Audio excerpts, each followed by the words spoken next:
Welcome to This Explainer. Okay, we're kicking things off today with a situation that gives literally every sysadmin, DevOps engineer, and IT pro out there an instant visceral headache.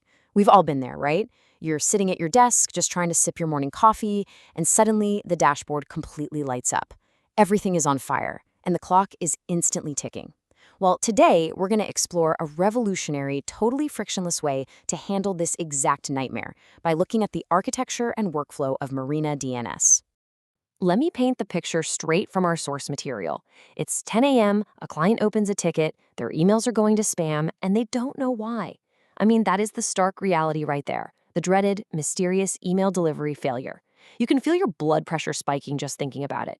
You know exactly what diagnostic tests you need to run, but honestly, executing those tests usually means opening up a dozen different browser tabs, fighting your way through endless CAPTCHAs, and navigating completely broken website layouts.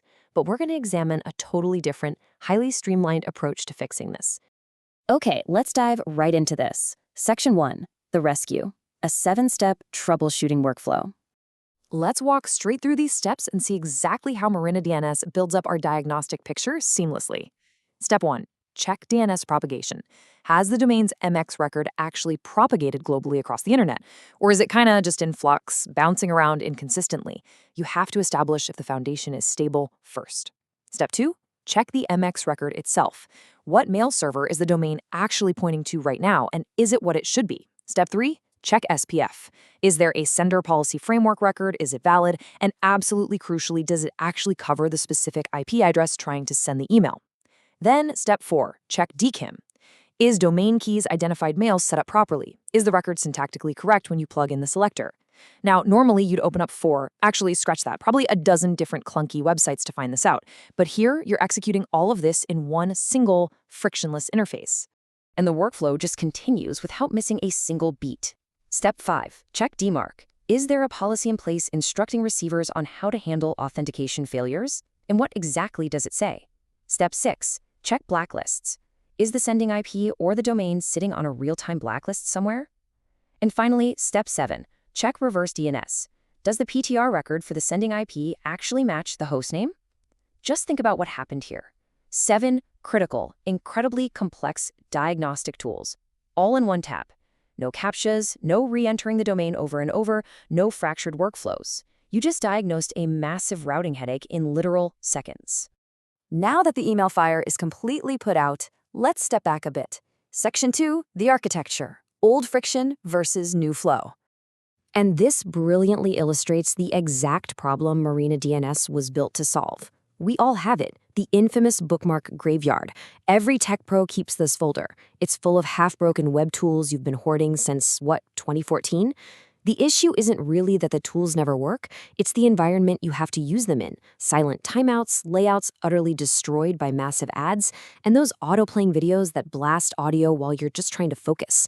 But then look at the alternative, the Marina DNS Workbench. 0 friction, one single tab. You don't even need to create an account just to see your full diagnostic results. You just open it and you get to work instantly.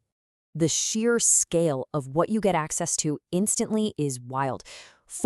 There are 40 distinct, highly specific tools built straight into this single workbench. And the best part? They aren't buried behind endless scrolling marketing fluff or some confusing feature comparison matrix. This whole thing is built specifically for people who already know exactly what they need to do and just need a reliable, lightning-fast tool to get it done. Those 40 tools cover 6 absolutely vital categories for IT infrastructure. You've got your standard DNS tools, detailed network checks, HTTP and IP utilities, advanced security scanners, record generators, and a whole bunch of testers and converters. The driving philosophy here is that every single tool is treated as a first-class citizen. There is no flagship product hogging all the attention and definitely no premium tier locked away behind an arbitrary paywall. If you need a standard Whois lookup, a complex JWT decoder, or an SPF record generator, it's all right there, instantly accessible in the exact same interface. So the crucial point here is how these queries are actually being executed under the hood, especially when we're talking about spam blacklists. Marina DNS uses something called a private resolver. This is a dedicated DNS server specifically configured to properly handle real-time blacklists, or RBL, queries. Why does that matter? Well, if a diagnostic tool relies on a massive public resolver, say Cloudflare's 1.1.1 or Google's 8.8.8.8, to check a blacklist, they're actually violating the terms of service of those blacklist operators. That leads to completely unreliable, cached, or just straight-up blocked results. By using a private resolver, Marina DNS ensures the data you are looking at is totally accurate, properly routed, and 100% trustworthy. That deep commitment to doing things the right way brings us to Section 3, the origins, respecting the infrastructure. You see, the name Marina DNS, it isn't just some randomly generated, catchy startup gimmick. Let's trace this back. November 1983. A computer scientist named Paul Makapetras is sitting in his office at the Information Sciences Institute. Where is that located? Marina del Rey, California. He writes a document called RFC 882, which fundamentally replaces this old, manually updated text file called hosts.txt with the distributed hierarchical naming system that we all rely on today.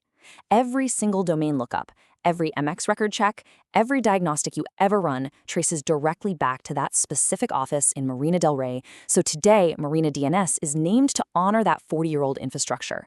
It recognizes that while the system literally runs the entire internet, it can still break in totally preventable ways if you don't have the right tools to watch over it.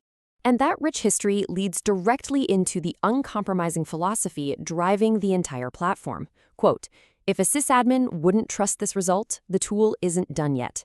I mean, that is an incredibly high bar to set. If a specific tool on the workbench pulls from the wrong data source, or if it trips up on some weird edge case, they consider it a bug, period.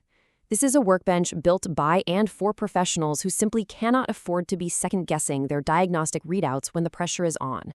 So who exactly is this serving on a global scale, and where is it heading next? Let's check out Section 4, the horizon, multilingual and independent.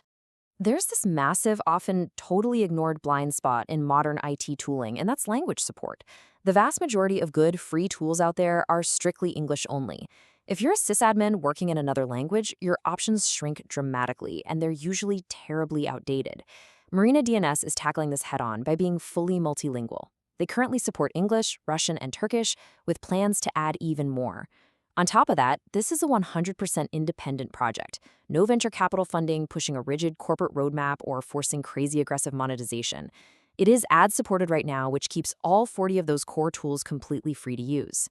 Now, looking down the road, the revenue path does include a SaaS monitoring tier for uptime alerts, plus API access for developers. But, and this is the absolute biggest win for the community, those original 40 tools, they will remain entirely free. But here is where the roadmap gets seriously exciting, especially for power users. Based directly on user surveys, there is a massive feature in the works, the ultimate automation. Imagine this. You have a private, authenticated corner of the workbench where all your frequently checked IPs and domains are just saved. The application actually learns your unique troubleshooting patterns. It learns what tests you usually run in what specific order against which targets, and then it starts executing everything in parallel before you've even reached for your keyboard. The diagnostic results are literally just sitting there waiting for you, rather than you sitting there waiting on the tools. It's basically the ultimate evolution of frictionless IT troubleshooting. Which really brings us to a crucial question about your own day-to-day workflow. Are you ready to finally ditch that chaotic bookmark graveyard you've been leaning on all these years and experience what a truly frictionless DNS workbench actually feels like? It is time to stop fighting with your diagnostic tools and start instantly solving your infrastructure problems. Thank you so much for joining me on this explainer. I really hope you found this deep dive into modern network tooling as fascinating as I did. And hey, I highly encourage you to go reevaluate your own troubleshooting habits today.